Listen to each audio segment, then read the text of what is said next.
Hello everyone. Now we have to discuss network theorems with AC excitation. So already we have done these theorems with DC excitation in DC circuits, right? Here we are doing this analysis for the theorems with AC excitation.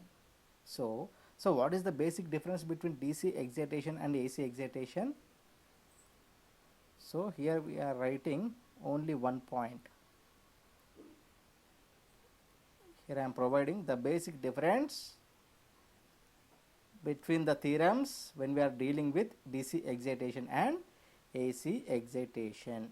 Okay.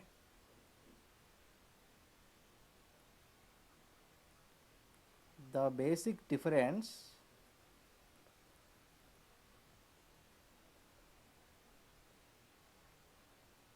in doing the analysis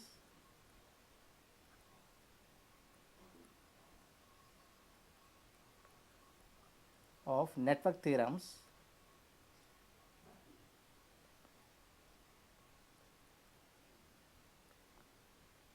with AC excitation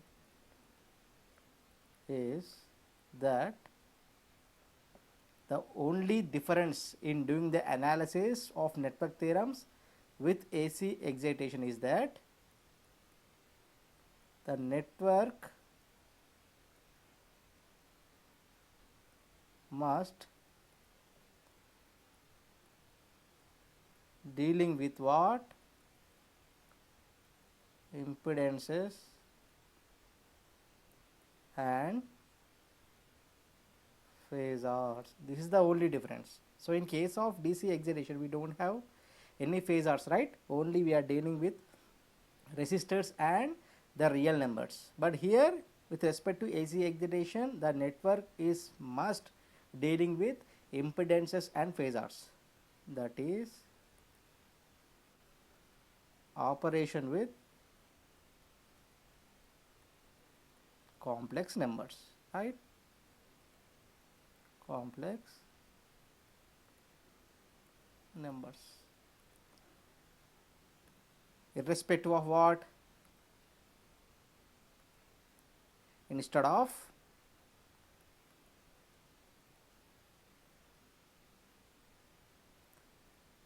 just resistors and real numbers. These are with respect to DC excitation, but the only difference is what, here we are doing the analysis with respect to what, impedances and phasors, means the total analysis with respect to complex numbers, right? Because the excitation is what, AC, that is the only difference. So in this we have to discuss with respect to AC excitation, we have to discuss four theorems. Those are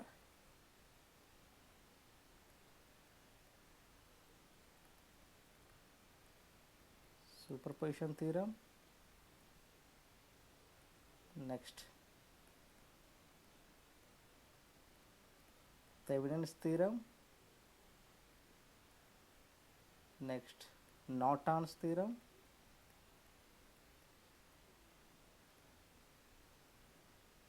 last one is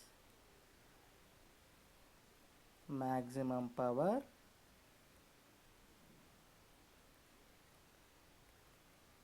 transfer theorem. Only we have four theorems with respect to AC excitation, right? So first we have to discuss superposition theorem. So in this superposition theorem we all know that what we are doing. For example, if we have, for example, recall, okay, with respect to DC excitation. So what we are doing, if the excitation is DC, if we have n number of sources, n sources, what we are getting, we have n cases, means what, we have n currents. So for each and every case we have one current by activating only by activating only one source, right? By activating only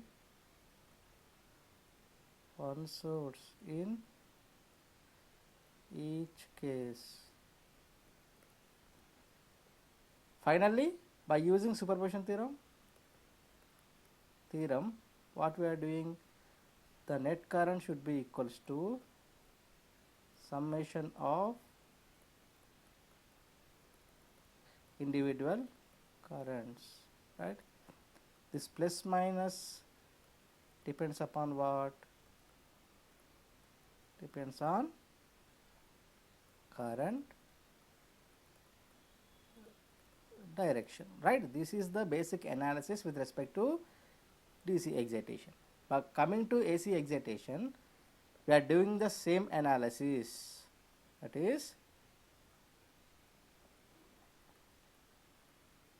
do the same analysis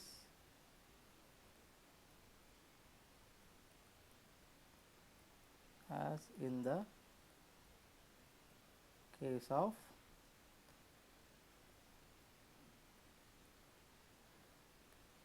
DC excitation. Okay, do the same analysis as in the case of DC excitation. Can write one.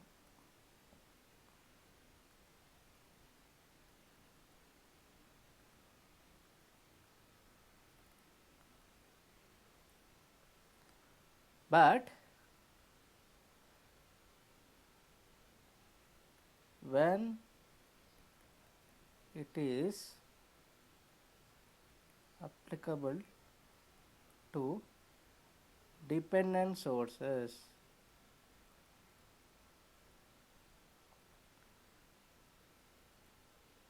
so for this is for independent.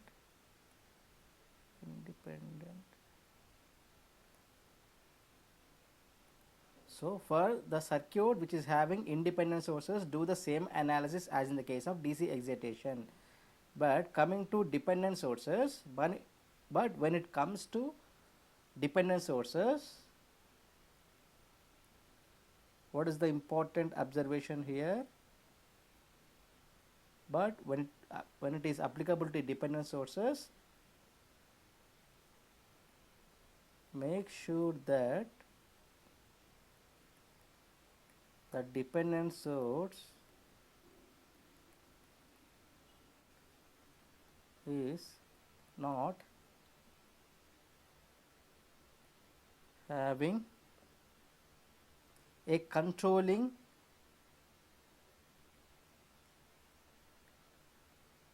variable in the portions of a network. So if the circuit is having independent sources, do the same analysis as in the case of DC excitation. But when it comes to dependent sources, we have to make sure that the dependent source is not having a controlling variable. Not having a controlling variable in the portions of a network. For example, let us consider a circuit.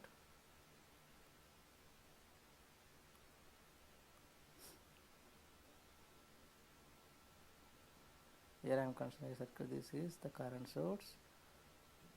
Okay.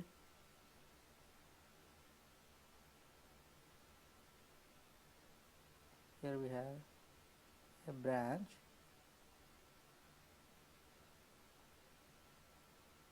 Now this is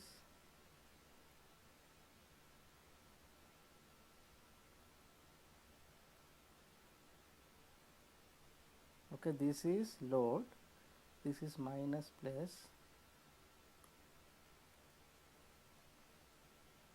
this is alpha V, okay, this is the branch. Okay, see, this is the current source, this is the value of resistance R. See, this is what controlling variable, this is what dependent source, right? This is controlling variable. So this is what dependent source. When it comes to dependent sources, make sure that the dependent source is not having controlling variable in the portions of a network. This is the portion of a network, means it is not having a controlling variable in the portions of a network. That is the meaning. What will happen if we have a dependent source is having a controlling variable in the portions of a network? That is,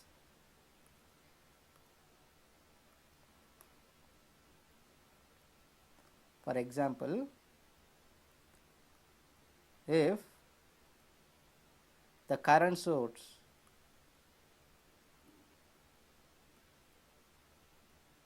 is set to 0, the current source is set to 0, what will happen? The voltage drop across R is also 0, right? That is, I is equals to 0, which implies what? The voltage drop across R is equals to 0, means, see here I is equals to 0, the voltage drop across R, V is equals to what? This V is equals to I into R, which is equals to 0, right?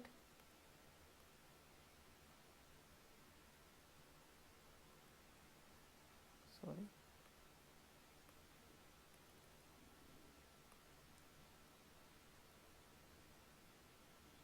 Right, which is equals to what? I into R, which is equals to 0. Which thus it will make alpha V which is equals to 0, right? This is the dependent variable, right? If V is 0, obviously alpha into V should be equals to 0.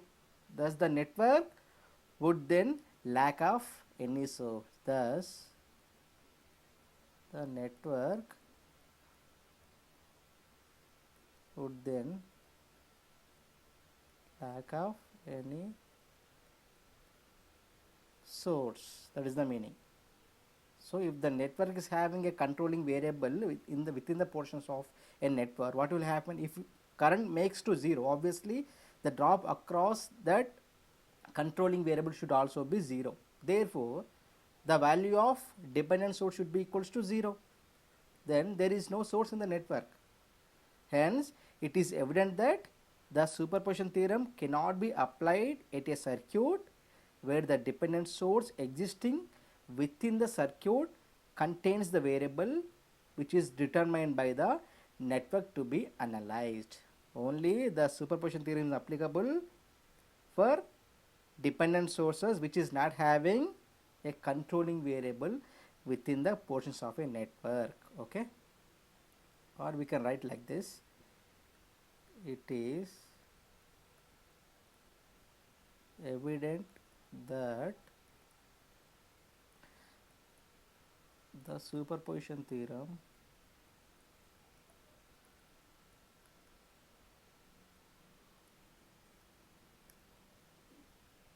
cannot be applied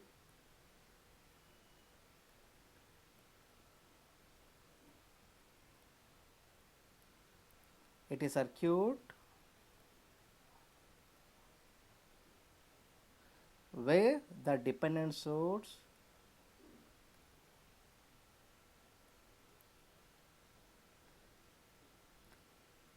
existing within the circuit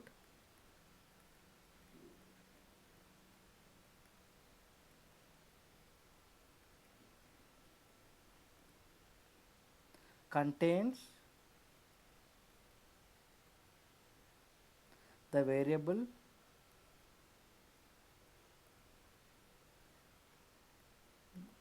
determined by the network to be analyzed. This is the point. Okay, what is that point? If the network is having dependent sources, make sure that the dependent source is not having a controlling variable in the portions of a network. That is the one point. Or we can say it is evident that the superposition theorem cannot be applied at a circuit where the dependent source existing within the circuit contains the variable which is determined by the network to be analyzed. So coming to DC excitation and AC excitation, what is the difference? The difference is what? See, only the circuit is dealing with impedances and phasors irrespective of resistors and real numbers. So we are having four theorems: superposition theorem, Thevenin's theorem, Norton's theorem, and maximum power transfer theorem. Right?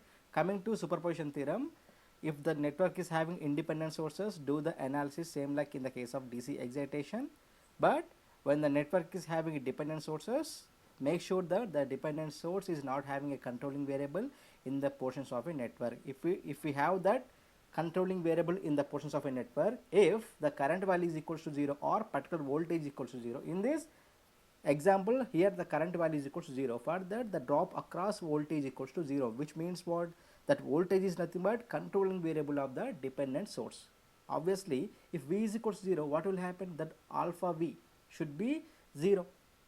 See, this alpha V is equals to 0, this alpha V should be equals to 0, means there is no source. Obviously this I is equals to 0, therefore there is no source in the network.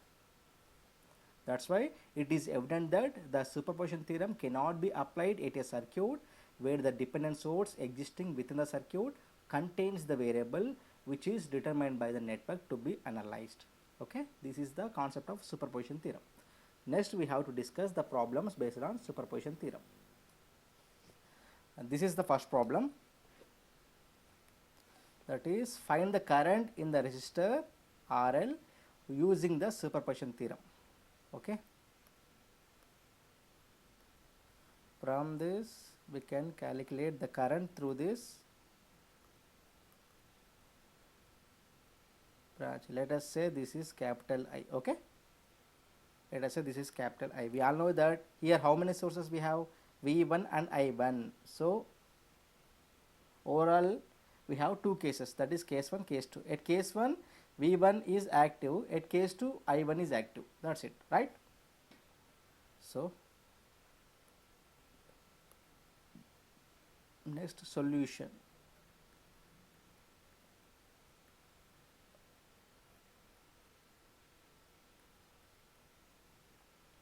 So coming to solution, first we are dealing with what? Case 1, right? Case 1. In the case 1, activate V1 source alone, right? Activate V1 source alone. Then the circuit becomes what? So only we have what? V only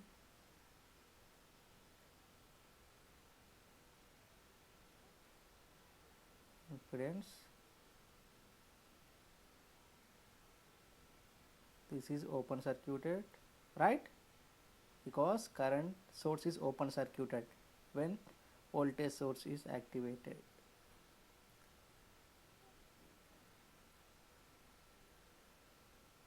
That's it. This is what? Minus J8 ohms. This is 6 ohms. This is J6. This is V1. It is given as 10 at an angle 60, right? So from this we can calculate the current through what? This branch. So in case 1 it is assumed as I dash. Okay, this is look like what? Simple loop circuit. From this we can calculate I dash. That's it. So from this I dash is what? Which is equals to what?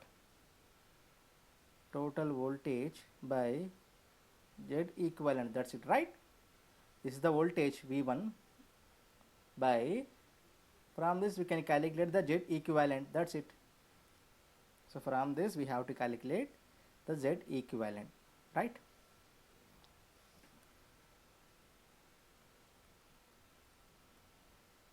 Problem 1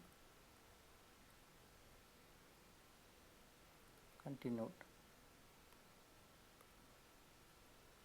So in this, first we have to calculate Z equivalent from this circuit. See, all are connected in series, right? J6 inductive impedance, this is pure resistive term, and this is capacitive impedance, that is 6 plus J6 minus J8, right? 6 plus J6 minus J8, which is equals to what? 6 minus J2 ohms. So from this, Z equivalent should be equals to 6 minus J2 is in a rectangular form, therefore after converting into polar form we got 6.32 at an angle minus 18.43 degrees. This is the Z equivalent in polar form, right? We know that I dash is what? V1 by Z equivalent. Therefore, I dash, which is V1 is what? 10 at an angle 60, right? By Z equivalent is what? 6.32 at an angle minus 18.43. Therefore, I dash, which is equals to 10 by 6.3 is nothing but 1.58 at an angle. This is what? 60 plus 18.43, that is 78.43. This is the answer from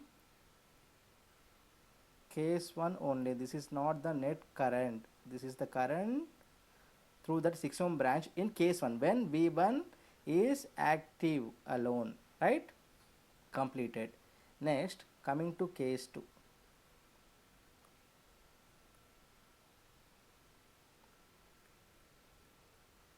Case 2. Active or activate I1 source alone, right? So in this case, what is the circuit diagram? See, in this case, this is short circuited, this is activate, right? So this is short circuited, remaining the circuit is as it is. Only voltage source should be short circuited. Let us say this is impedance, right?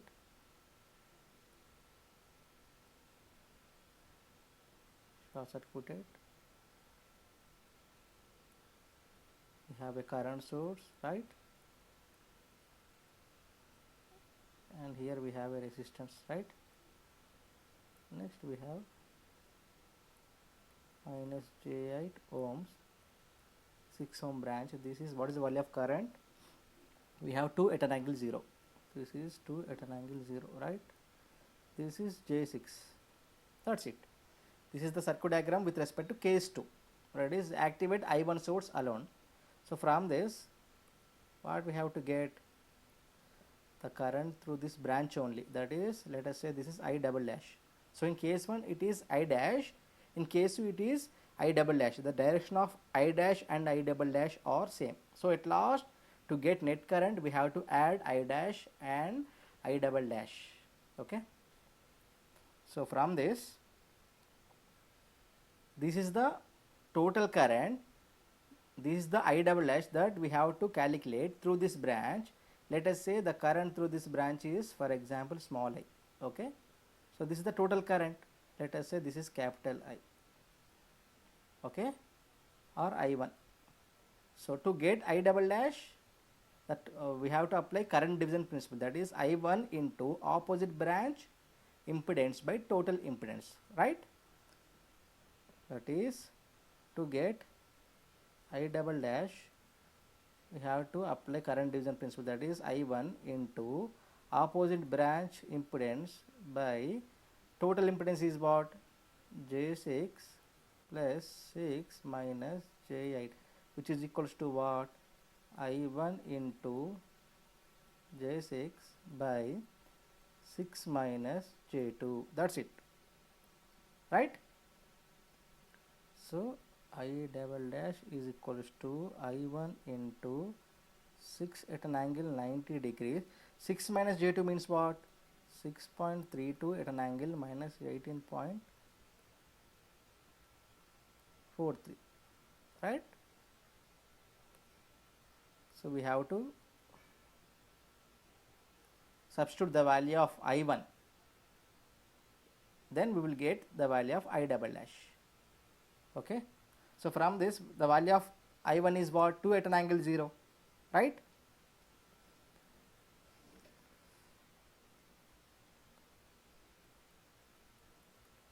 This is 2 at an angle 0 into, what is that value? 6 at an angle 90. This is minus 18.43, right? From this I dash, which is equals to what? 12 at an angle 90 degrees, 6.32 at an angle minus 18.43, which is equals to 12 by 6.32 is what? 1.9 at an angle 90 plus 18, that is 108.43 degrees amperes. So from this we got I double dash as what? 1.9 an angle 108.43. This is the current through 6 ohm branch when I1 is active alone, right? So we have I dash, I double dash, the net current by using superposition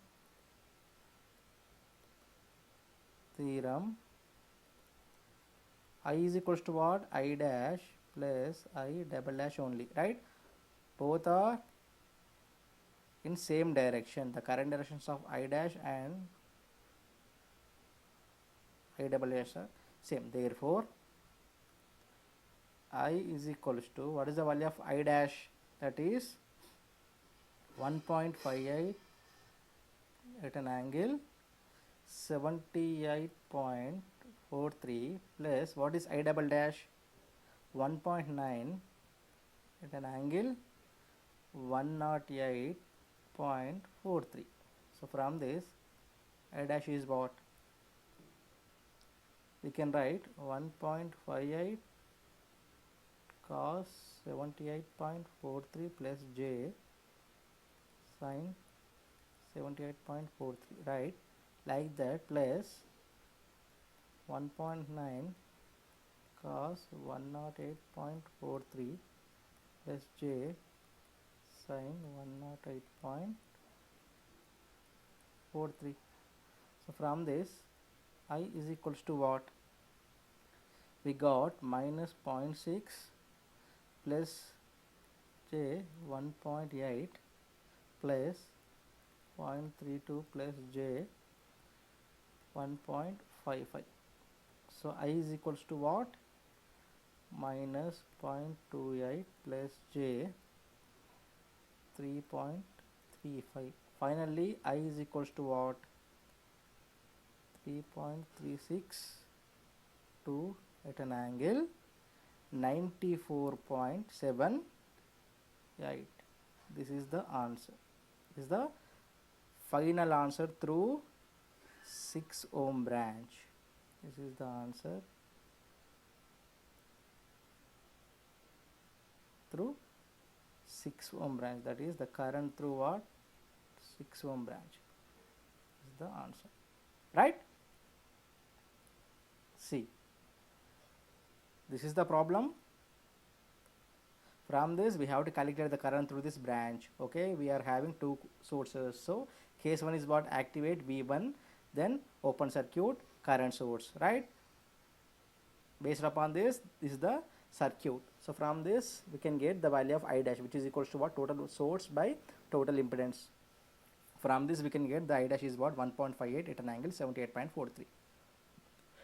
Like that, from case 2, activate current source and deactivate voltage source, means what? Deactivated by short circuiter. Therefore I dash is what? The total current, and this is the opposite branch by total impedance. From this, this is the formula to get the I double dash. So I1 is there, that is 2 at an angle 0. After some mathematical manipulations, we got I double dash as 1.9 at an angle 108.43. okay. So from this, I is what? I dash plus I double dash. This is nothing but net current through 6 ohm branch. Okay, this is the problem 1. Next we have to discuss problem 2. That is, obtain steady state current through 10 volt battery in the time domain in the circuit using superposition theorem. See, here we are having DC source, this is AC source, right? This is very important problem. This is DC, this is AC. So we are going to get the steady state current through 10 volts battery, that's it. Okay. So first case, activate 10 volts DC source. Second case, activate 50 volts AC source, that's it. Solution. Okay. 10 volts DC source is active. All of you listen carefully, this is very important problem. That's why I am considering this problem. So then the circuit becomes what? When this 10 volts battery is activate, the circuit becomes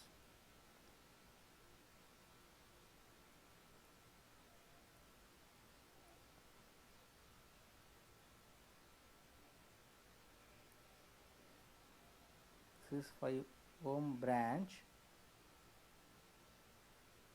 like this. This is capacitive impedance and this is short circuiter, right? This is minus J4 ohms, this is J2 ohms, this is 5 ohms, this is plus minus 10 volts. Clear? We all know that this is very important point here. See, we have 10 volts DC source and we have 5 ohm resistive branch, J2 inductive impedance minus J4 capacitive impedance. We all know that we are dealing the analysis of steady state, that is steady state analysis, right? When the circuit is encountering with 10 volts DC source, what will happen? The inductance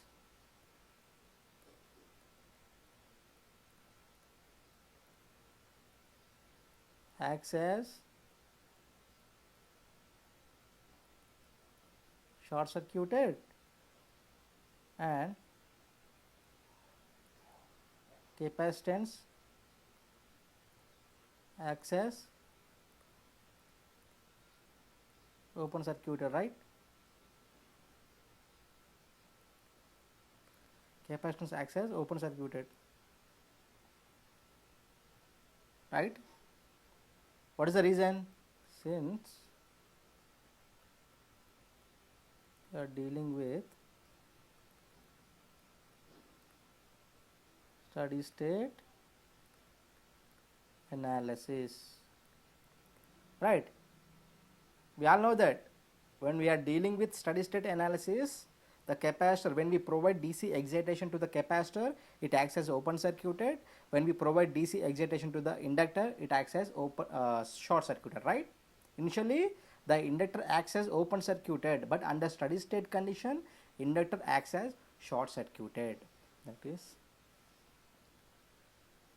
see, under steady state. What is the observation here?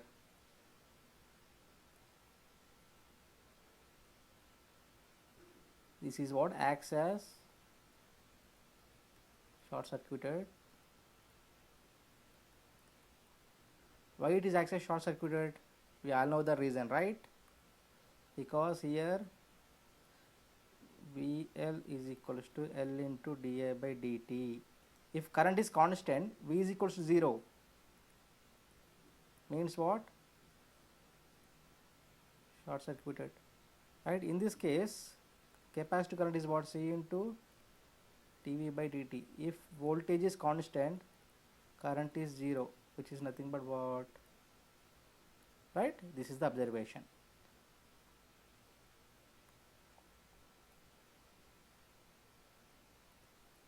If this is constant, if this is constant, then only we are having V is equal to 0, that is short circuited, then only we are having I is equal to 0, short circuited, under steady state only. But initially, when it is instant of switching, it acts as open circuited, it acts as what? Short circuited, right? If we have any doubt, go through the previous lectures of, that is initial lectures of L and C, then only you will have clear idea. Okay, then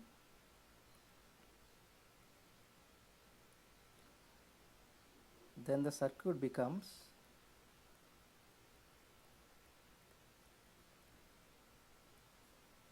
what?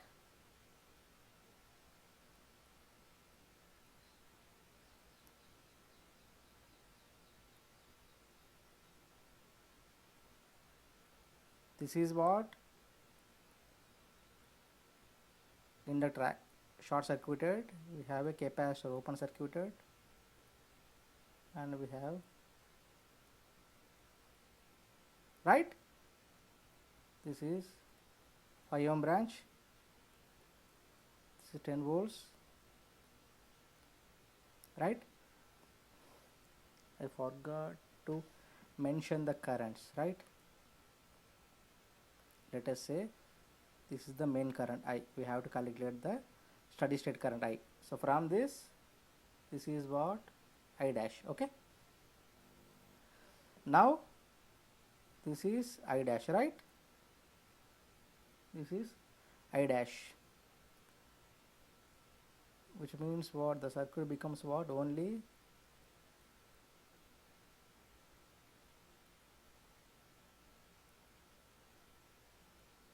right?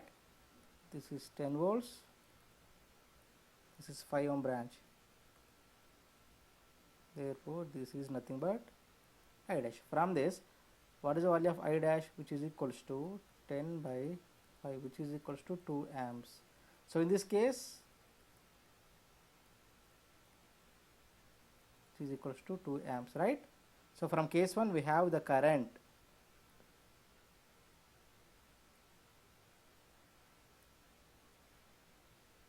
amps. Next we have to discuss case 2, that is case 2. In case 2, that is activate 50 volts AC source, right?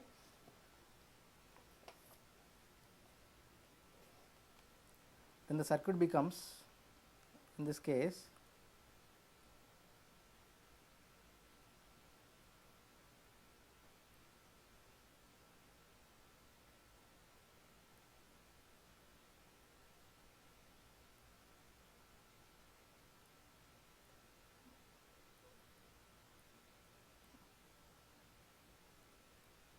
this is what? 50 volts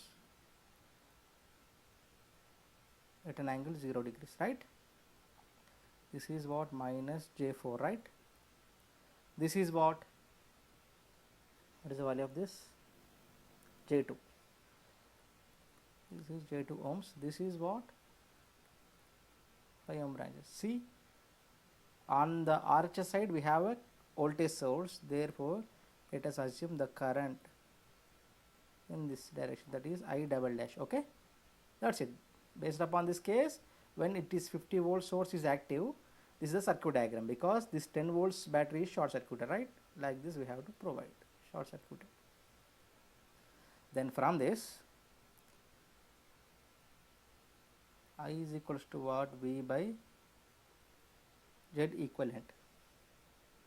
Let us say we have to calculate the current through this branch. Let us say this is the value of I1 and this is small I. So to get I double dash, we have to apply current division principle, that is I1 into opposite branch, that is J2 by 5 plus J2, that's it, right? So from this, I double dash is what? I into opposite branch impedance by, that's it. So first we have to get I source current, later by using current division principle we will get the value of I double dash, that's it. Okay, from this first we have to get Z equivalent, which is equals to what? Z equivalent is what? See, with respect to source we have to calculate Z equivalent. So this 5 ohm branch and J2 are connected in parallel and the entire combination is connected in series with minus J4, right? That is J2 and 5 by 5 plus J2 minus J4, right? So from this we got J10 minus J20 plus 8 5 plus J2, which is equals to 8 minus J10 by 5 plus J2.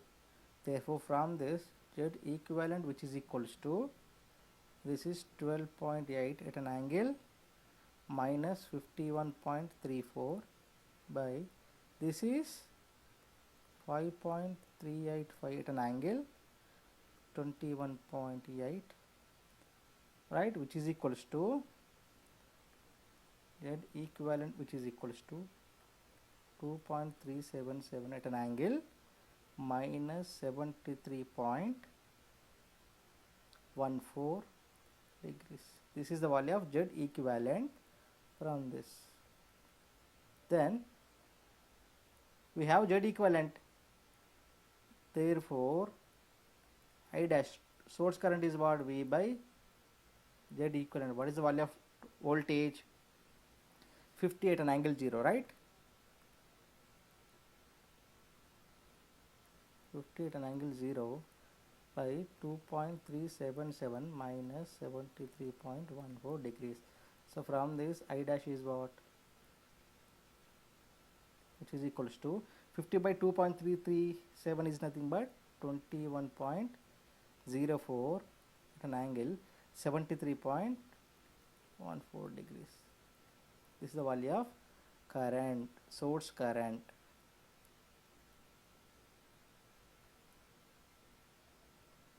Then we have to calculate I double dash from this. Next, is equals to what? I into J2 by 5 plus J2. From this I double dash equals to what? I is what? 21.04 at an angle 73.14 into 2 at an angle 90 degrees by 5 plus J2 is nothing but what? 5.385 at an angle 21.8, right? So from this we got I double dash as what? 7.81 at an angle 141.34 amperes. This is the value of I double dash from case 2. That's it. We have I dash, I double dash, but we need the answer in time domain. That's why we have I dash in steady state only. There is no need of converting, right? Already we have that value in steady state condition only, but we have to convert this I double dash. in time domain, that is in time domain,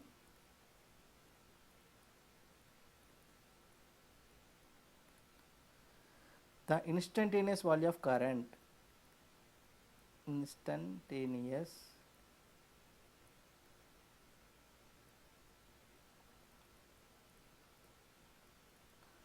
what is that notation? We all know that I is equals to capital I, right? It is sin omega t plus phi. Here we have this is RMS only, right? Therefore, to get Im, that is root 2 7.81 sin omega t plus, this is what? This is phase angle, right? That is 141.34. That's it. So from this I is equals to what? 11 sin omega t plus 141.34 amperes. That's it. This is the current from case 2 in steady state. Clear? Therefore, net current through 10 volts battery, which is equals to I steady, which is equals to I dash. This is C. The current direction of I dash is clockwise, but coming to I double dash, it is anti-clockwise direction, right? Minus I double dash, which is equals to I dash is what? 7.8, sorry, 2 only, right? 2 minus, or you can write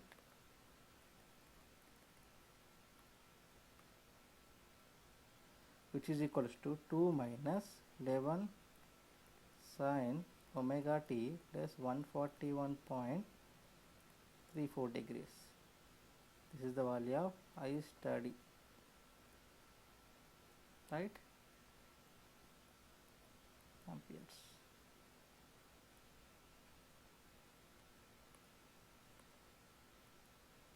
This is the value of current through what? Through this 10 volts battery. That's it. See, the question is what? All if you listen carefully. Once again, obtain steady state current through 10 volts battery in time domain in the circuit using superposition theorem. We all know that this is DC, this is AC. So first DC voltage source is active. Therefore, with respect to that condition, this is the circuit diagram. But we all know that when the circuit is encountering with 10 volts DC source, the inductance acts as short circuited and capacitance acts as open circuited, because we are dealing with steady state analysis. Therefore, the circuit becomes what? Only simple loop circuit, that is 10 volts in series with 5 ohm branch. Therefore, the steady state current with respect to case 1 is what? 2 amps only. But coming to case 2, now it is time to activate 50 volts AC source. Then 10 volts DC source is short circuited. From this is the current direction I double dash. So we got I dash is nothing but source current. We have source voltage, but to get Z equivalent we have to do the some analysis. So after getting Z equivalent, we have source current, that is 21.04 at an angle 73.14. But to get I double dash, see, to get this I double dash, apply current division principle, that is total current into opposite branch impedance by total impedance. That's it. So from this we have the value of I double dash as 7.81 at an angle 141.34 degrees. But he wants the current in time domain. Therefore, this is in phasor domain. So in time domain, we all know that the current representation is what? Im sin omega t plus phi. But here we got this current as RMS value. But to convert that RMS into maximum value, that is root 2 into RMS is nothing but maximum. Therefore, with respect to case 2, we have the current of 11 sin omega t plus 141.34 amperes. So the net current is what? I dash is clockwise, I double dash is what? Anti-clockwise direction. Therefore, based upon the current direction, we have I dash minus I double dash. Therefore, the steady state current through 10 volts battery is what? 2 minus 11 sin omega t plus 141.34. That's it. This is the concept of superposition theorem with respect to AC excitation.